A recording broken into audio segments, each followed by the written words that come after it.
Você já reparou que às vezes a vida parece um jogo online bugado, tipo, você tenta controlar tudo, mas sempre tem um play aleatório estragando sua partida? Pois é. 2.000 anos atrás, um cara chamado Epiteto já tinha sacado que a gente só sofre porque quer controlar o que não dá pra controlar. E hoje a gente continua caindo na mesma armadilha, só que com Wi-Fi. Então se prepara, porque hoje a gente vai trocar aquela motivação tóxica do Instagram por umas ideias estoicas que sobrevivem fácil à prova do tempo e do feed. O que é meu contra o que não é meu. Epiteto começa pelo que para ele é a base de uma vida mais tranquila. Entender a diferença entre o que está no nosso controle e o que não tá. Parece simples, mas a gente vive esquecendo. É como se todo dia a gente entrasse num jogo tentando controlar o personagem dos outros, mudar o cenário, decidir quando vai chover e, obviamente, falhando miseravelmente. Na vida real, isso parece quando você tenta prever se vai ser contratado naquela vaga mesmo já tendo feito a entrevista. Ou quando fica obcecado em tentar entender por que fulano não respondeu sua mensagem,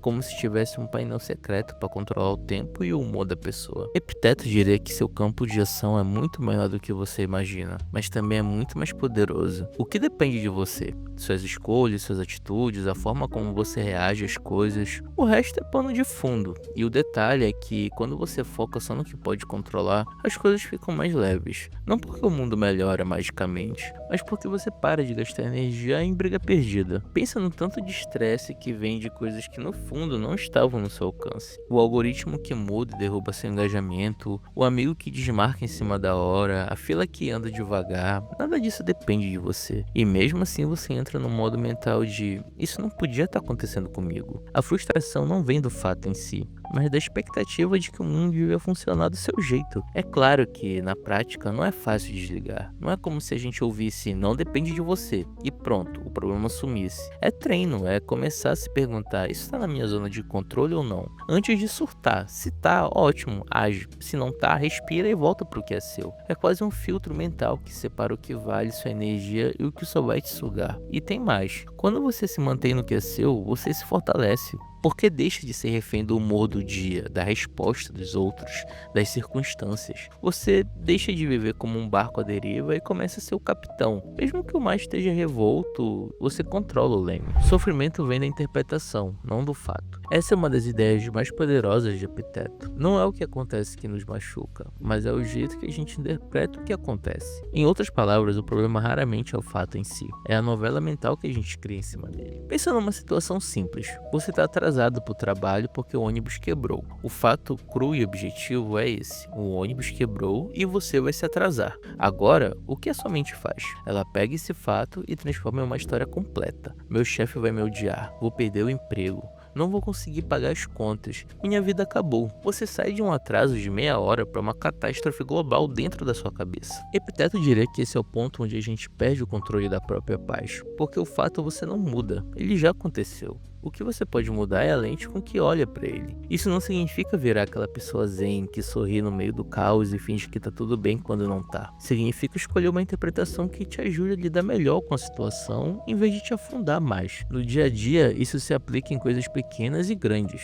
Uma crítica no trabalho pode ser vista como prova de que você é incompetente ou como um dado para você ajustar o que tá fazendo. Uma conversa atravessada pode ser interpretada como essa pessoa me odeia ou como ela tá num dia ruim e isso não é sobre mim. E sim, a nossa tendência natural é sempre puxar pro lado dramático, porque o cérebro foi programado para identificar ameaças. Só que hoje a maioria das ameaças não é física, é mental. Então a gente passa a reagir a uma notificação ignorada como se fosse um tigre nos perseguindo. Essa mudança de interpretação é basicamente reaprender a conversar com você mesmo. É começar a perguntar, isso é fato ou é uma suposição minha? O que realmente aconteceu e o que eu estou inventando? Na prática, você se coloca no papel de editor da sua própria narrativa. E como qualquer bom editor, você corta exageros, remove drama desnecessário e deixa só o que é relevante. No fim, você não controla todos os fatos que vão aparecer na sua vida, mas controla como vai interpretá-los. E essa escolha define se você vive em constante tempestade ou se aprende a navegar mesmo com nuvens no céu.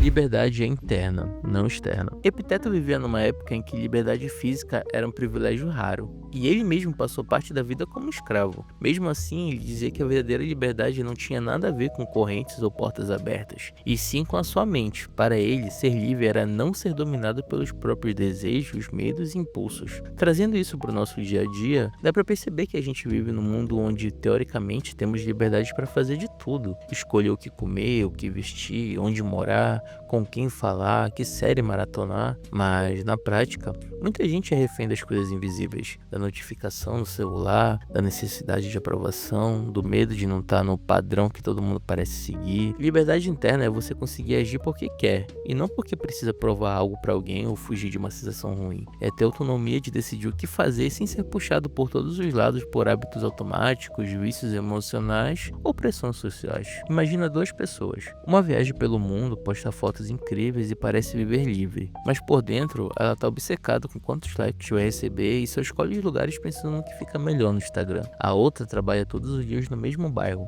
leva uma vida simples, mas sente que tem espaço para dizer não, para escolher como gastar o tempo, para viver de acordo com seus valores. Se você olhar pela lente de Epiteto, essa segunda pessoa que é realmente livre. Nos dias de hoje, talvez a prisão mais comum seja mental. É quando você não consegue passar meia hora sem checar o celular, quando a opinião de alguém estraga seu dia inteiro, quando você entra num loop de comparação sem perceber. E o ponto de Epiteto é justamente que a chave dessa prisão tá com você, não é algo que vem de fora. Ele dizia que enquanto você depender de coisas externas para se sentir bem, vai viver preso. Isso não significa rejeitar prazeres ou negar o que gosta, mas sim não ser dominado por eles. É poder aproveitar algo e, se um dia aquilo faltar, ainda se sentir inteiro. Liberdade interna é o treino de manter o comando da sua própria mente. É aquele momento em que você percebe, ok, eu quero abrir o aplicativo agora só porque eu tô entediado, mas não preciso. É simples, mas é um poder enorme. Treinar para dificuldade antes dela chegar. Uma das coisas mais práticas que Epiteto ensinava era: se prepara para o caos antes dele aparecer. Não é ser pessimista, é ser realista, porque ele sabia que a vida sempre vai ter imprevistos, perdas, mudanças bruscas, e se você nunca treina a cabeça para lidar com isso, o tombo é muito maior. No mundo de hoje isso soa quase estranho, porque a gente vive numa cultura que evita qualquer desconforto. Tudo é feito para facilitar, para ser instantâneo, para evitar esforço. O problema é que quando foge desse padrão a gente trava. E aí vem aquele drama mental de não acredito que isso está acontecendo comigo. Como se a vida tivesse quebrado uma promessa de que tudo ia ser suave. Epiteto dizia que você deveria de vez em quando se imaginar perdendo algo que valoriza. Não para ficar triste ou paranoico, mas para lembrar que nada é garantido. Isso cria uma gratidão mais profunda pelo que você tem e ao mesmo tempo te deixa menos frágil se um dia isso mudar. Traduzindo para o dia a dia, guardar um pouco de dinheiro mesmo quando está apertado, para não depender de um empréstimo emergencial no primeiro problema. Treinar dizer não para coisas pequenas, para que quando vier uma pressão grande você já tenha musculatura emocional para segurar. Fazer um esforço físico de vez em quando para o corpo lembrar como é sair da zona do conforto. Dormir bem não só porque é gostoso, mas como investimento para ter energia quando a semana pesar. Isso é basicamente o oposto do deixa a vida me levar,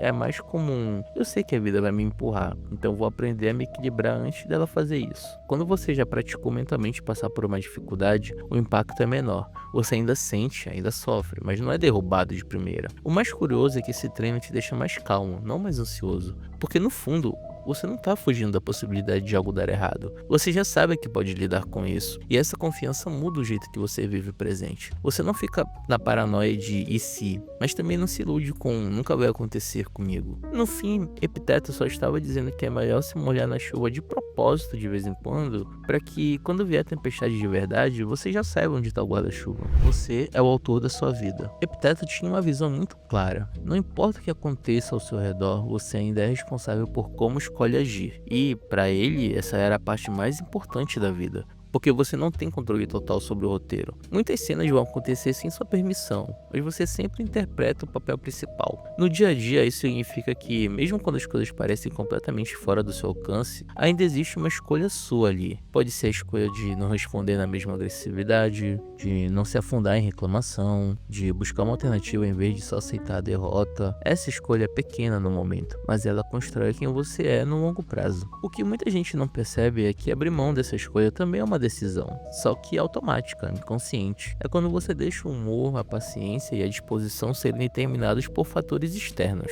A previsão do tempo, a mensagem que recebeu, o resultado de uma reunião. É como se você entregasse a direção da sua vida para qualquer pessoa ou circunstância que cruzasse o seu caminho. Epiteto lembrava que você pode perder o trabalho, o dinheiro, a reputação, mas ninguém pode tirar sua capacidade de agir com integridade e coerência com o que acredita. E no fundo, é isso que define a sensação de estar vivendo uma vida que vale a pena. Não é evitar problemas ou garantir um final feliz, mas sentir que mesmo nos piores capítulos você não deixou de ser você. Nos tempos de hoje, com redes sociais, opinião alheia e pressão por resultados rápidos, essa ideia é ainda mais difícil de aplicar, porque tudo parece empurrar a gente para reagir impulsivamente, responder na hora, postar logo, se defender imediatamente. Mas ser autor da própria vida muitas vezes é escolher esperar, respirar, pensar e depois agir. É assumir o tempo e o ritmo que fazem sentido para você. A verdade é que ninguém tem controle sobre todos os acontecimentos, mas todo mundo tem controle sobre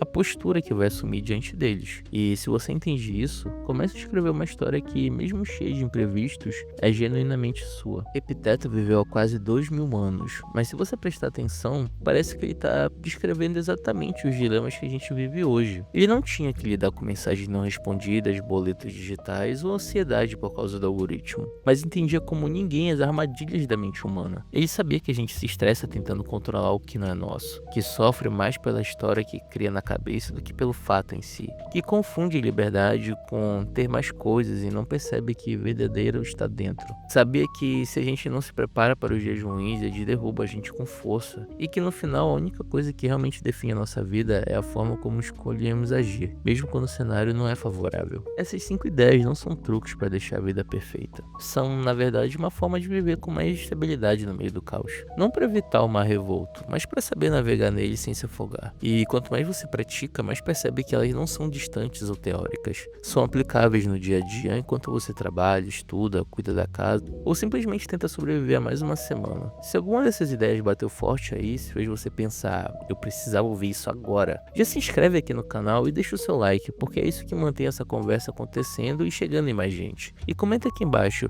qual desses 5 lições você quer testar primeiro. Agora, se você quiser continuar nessa vibe, é só clicar no próximo vídeo que tá aparecendo aqui e mergulhar mais fundo em como aplicar o estoicismo na prática, porque filosofia não é pra ficar em livro velho, é pra viver.